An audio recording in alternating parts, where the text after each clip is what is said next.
Yes, reka nongere ngusuhuze wewe ukurikiranye urubuga rwacu Rwanda Burundi Update, ngushimire wowe umaze gukora subscribe ndetse nagusaba nawe utarayikora kugira ngo urebe ahanditse, urebe munsi y'iyi video uri kureba hari ijambo subscribe, hanyuma hakaza akamenyetso k'inzogera uragakandaho, noneho tujye tujyana amakuru ku yandi tukugezaho amakuru abagezweho aka kanya. Reka rero mbagezeho amakuru agezweho aka kanya agenda vugwa hirya no hino twifashishije n'ibinyamakuru ndetse n'ibyo dusoma kuri interinete. Ndababwira inkuru eshatu zirimo iyuko umusirikare w'ingabo z'u Rwanda RDF Sergeant Sadiki Emmanuel wari umaze igihe afungiye mu gihugu cy'u Burundi yamaze kugarurwa mu Rwanda. Turaza kubabwira uburyo yisanze yageze mu maboko ya polisi y'u Burundi, hanyuma tubabwire nuko yaje kugaruka uyu munsi nkuko byatangajwe n'umuvugizi w'ingabo z'u Rwanda. Hanyuma kandi ndakugezaho inkuru yo mu karere ka Karongi, aho ibendera ry'igihugu ubusanzwe rikora ku mabiro ya leta ryaje ryibwa n'abantu bataramenyekana kugeza ubu ngubu. Turaza kureba rero ni bande bakekwa, ni byagenze gute kugira ngo koko kagari gasanzwe kagira umuzamu, ariko umuzamu yarari he, ese nawe yaba yabigizemo uruhare? Turaza rero kurebera hamwe mu nkuru ndibuze kugira nayo irimo. Hanyuma rero kandi ndaza kubabwira ko hari abagabo mu kanya gatoya gashize batawe muri yombi bafatiwe mu muhanda Musanze Kigali nyuma yo gusanganwa insinga ziresha na metero 250 bazikuye mu murenge wa Rurembo ni mu karere ka Nyabihu. Ubwo rero nabyo turaza kubireba turebe n'icyo igipolisi ibihano giteganya gufatira aba bantu, kuko ni icyaha cy'ubujura dusanzwe tuzi ko u Rwanda rutihanganira. Hanyuma rero reka ngutangirire izi nkuru zacu ngane cyane duhere kuri uyu musirikare wa RDF w'ipeta rya Serja yitwa ubundi Sergeant Sadiki Emmanuel, akaba rero yamaze igihe afungiwe mu gihugu cy'abaturanyi cy'u Burundi. Bikaba bivuga ko yagarutse uyu munsi, yashikirijwe igisirikare cya RDF n'ubundi asanzwe agikorera.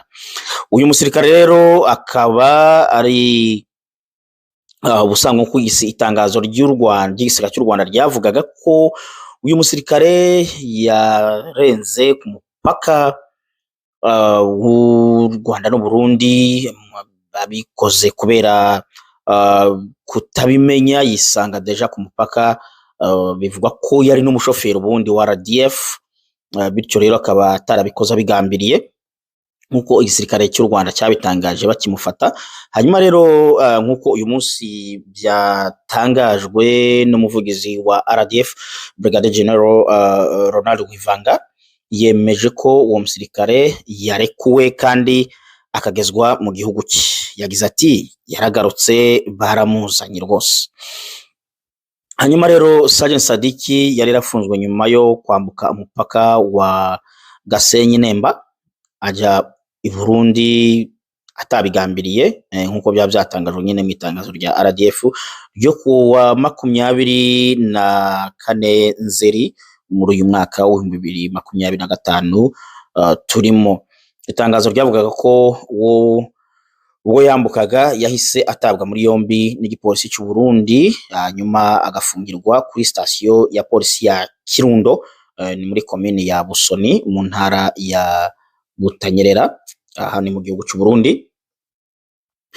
Hanyuma rero RDF yari yatangaje ko izakoresha inzira za diplomasi mu gukorana n'ubutegetsi bw'u Burundi. Mu busanzwe ibihugu byombi tukaba tuzi ko umubano ari mukeya, dore ko n'imipaka isanzwe ibahuza ifunze. Hanyuma rero hakiyongeraho idosiye abantu bibazaga cyane ko bitaba ubundi buryo bwo kongera ikibazo bino bihugu byombi bifitanye. hanyuma rero u Rwanda rero rwari rwatangaje ko rugerageza gukoresha nyine inzira za diplomasiya kugira ngo barebe uburyo uyu muntu wabo yagaruka. Rero bakaba ari byo batangaje uyu munsi bavuga ko mu by'ukuri yagarutse kandi yagarutse neza humvikanweho n'ibihugu byombi. Reka rero dukomeze n'iyindi nkuru tunyarukire i Karongi. Ibendera ry'igihugu ryibiwe mu kagari abaririnda basinziriye. Nuko rero tubikesha imvaho nshya yo mu kanya gatoya gashize, bavuga ko ibendera ry'igihugu ryari mu biro by'akagari ka Buhoro, umurenge wa Gishita, akarere ka Karongi, ryibwe. Hanyuma umuzamu n'abanyerondo babiri batabwa muri yombi kuko bavuga ko ryibwe mu gihe bose bari basinziriye, bakaba rero babyiyemerera. Abo bagabo uko ari batatu bafungiye kuri sitasiyo y'urwego rw'ubugenzacyaha RIB ya Gishita mu gihe iperereza rikomeje, kandi ubuyobozi bufite icyizere ko bashobora gutanga amakuru y'ibura ry'iri bendera ry'igihugu. Ubusanzwe kirazira ko ibendera ry'igihugu ribura muri ubu buryo. Umwe mu banyerondo rero bakoze mu ijoro rimwe n'abatawe muri yombi yavuze ko abo babiri bari bashyizwe mu biro by'akagari ka Buhoro mu bafatanye n'umuzamu uhasanzwe, ariko bose bahageze bahita basinzira. Hanyuma we yavuze ati bakangutse ahagana saa 8 z'igicuku barebye ibendera bararibura. Umuzamu yahise ahamagara umunyamabanga nshingwabikorwa w'akagari ka Buhoro amubwira ko ibendera ryibwe. Umunyamabanga nshingwabikorwa w'akagari yahise atanga amakuru ku murenge, batangira gushakisha, ariko kugeza ubu ngubu iryo bendera ntabwo mu by'ukuri riraboneka aho iyi nkuru yandikirwaga. Hanyuma umunyamabanga nshingwabikorwa w'umurenge wa Gishita, Nsengiyumva Rwandekwe Songa, avuga ko iryo bendera rishobora kuba ryibwe kubera uburangare bw'abo barinzi bananiwe gukora akazi kabo bakisinzirira. Birumvikana ko aribo baza kubazwa aho iri bendera ryagiye. Yagize ati turacyashakisha ku bufatanye n'abaturage ntituraribona, kuko bagiye nyine bakisinzirira bose bakibagirwa akazi kabajyanye. Ni uburangare bukomeye cyane, niyo mpamvu bagomba kugira ibyo babazwa. Mu makuru batanga muri RIB rero birashoboka ko hari ikiza kumenyekana. Uko niko rero Nsengiyumva we yabivuze, uyu munyamabanga w'umurenge. Hanyuma rero akaba yasabye abanyerondo n'abazamu guhoza imbere inshingano zabo. Uwumva atari buzishobore uwo munsi bitewe n'impamvu zinyuranye, arwaye se, ananiwe n'umubiri, akabivuga kare kugira ngo asimburwe, aho gutuma abantu batekereza ko acunze umutekano kandi yisinziriye. Reka rero nyarukire i Musanze, ari naho turangiriza izi nkuru zacu. I Musanze bivugwa ko hari bafatanywe metero 250 z'insinga z'amashanyarazi bazitwaye mu modoka. Ni abagabo batatu batawe muri yombi bafatiwe mu muhanda Musanze Kigali nyuma yo gusanganwa insinga zireshya na metero 250 bari bazikuye mu murenge wa Rurembo mu karere ka Nyabihu. Umuvugizi rero wa polisi mu ntara y'Amajyaruguru ni Inyase Ngirabakunzi yavuze ko abantu bafashwe batwaye izo nsinga mu modoka yo mu bwoko bwa Hilux ku bufatanye n'abaturage. Yavuze ko abaturage bari batanze amakuru mbere ko hari ahantu hari hibwe insinga z'amashanyarazi, kandi haranangijwe n'ibikorwa remezo, birumvikana ko byahise byangirizwa. Hanyuma yagize ati bafashwe biturutse ku makuru yatanzwe n'abaturage, aho imodoka yari yatanzweho amakuru yahagaritswe bisanzwe mu nzira kurya polisi ihagarika abantu hanyuma basangwa ipakiye insinga z'amashanyarazi zidafite inkomoko izwi. Akaba yibutsa buri wese ko gucuruza cyangwa gutwara insinga zakoreshejwe bitemewe nako kuko ari ubujura buhembera umutekano mukeya, niko we yabitangaje. Hanyuma rero akaba kandi yakomeje avuga ko ubujura bw'insinga z'amashanyarazi budindiza gahunda yo gukwirakwiza umuriro w'amashanyarazi hirya no hino mu gihugu, uko aho ziva zibwe abaturage basigara mu mwijima, bigatuma ibikorwa by'iterambere bishobora guhagarara umwanya uwo ari wo wose.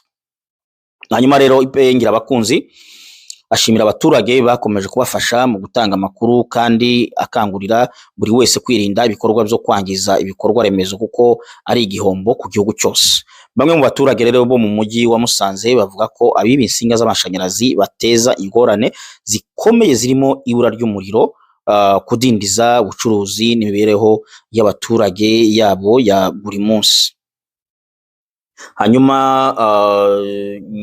Nyiramana Egidia utuye mu murenge wa Muhoza yagize ati iyo insinga zibwe umuriro urabura iminsi myinshi, natwe dukoresha imashini z'ubudozi n'ububoshyi duhita duhagarika imirimo. Ibyo rero bituma duhomba n'imiryango myinshi igatakaza ibyo yakoreraga mu ngo zabo. Hanyuma Kabano Jean Bosco nawe ni umucuruzi wo mu mujyi wa Musanze, nawe yagize ati kwangiza ibikorwa remezo leta yubaka bitwara amafaranga, biba byatwara amafaranga menshi, ni igihombo gikomeye ku gihugu. Reka rero turebe abakora ikosa icyo bahanishwa bakora ikosa nk'iri ngiri ryo kwangiza ibikorwa remezo, kimwe n'aba bagabo nyine basanga insinga zingana na metero 250. Abakora ikosa rero bahanwa n'ingingo y'182 yo mu itegeko riteganya ibyaha n'ibihano muri rusange, ivuga ko umuntu wese utembura cyangwa usenya cyangwa wangiza ibikorwa remezo y'amashanyarazi, itumanaho, amazi, imihanda cyangwa ibindi bikorwa remezo by'ubutegetsi cyangwa by'abikorera aba akoze icyaha. Icyo cyaha rero kikaba gihanishwa igifungo kuva ku myaka 5 kugeza ku 15 n'izahabu iri hagati ya miliyoni 5 kugeza kuri miliyoni 15 z'amafaranga y'u Rwanda bitewe n'uburemere bw'igihombo byatewe. Polisi y'u Rwanda rero yasabye abaturage gukomeza gufatanya n'inzego z'umutekano mu kurwanya nyine ubujura no kwangiza ibikorwa remezo bw'igihugu kuko bigira ingaruka mu iterambere n'umutekano w'abaturage. Abafashwe rero bakaba kugeza ubu ngubu bafungiye kuri sitasiyo ya polisi ya Muhoza mu gihe iperereza rikomeje kugira ngo wenda bamenyekane inkomoko naho izo nsinga zari zijyanwe. Reka rero ngushimire wowe ukomeje kudukurikirana, kandi nkwibutsa ko uri ahantu heza. Tubibutse ko wowe utarakora subscribe wayikora kugira ngo dukomeze tujyane. Murakoze cyane, nakagaruka.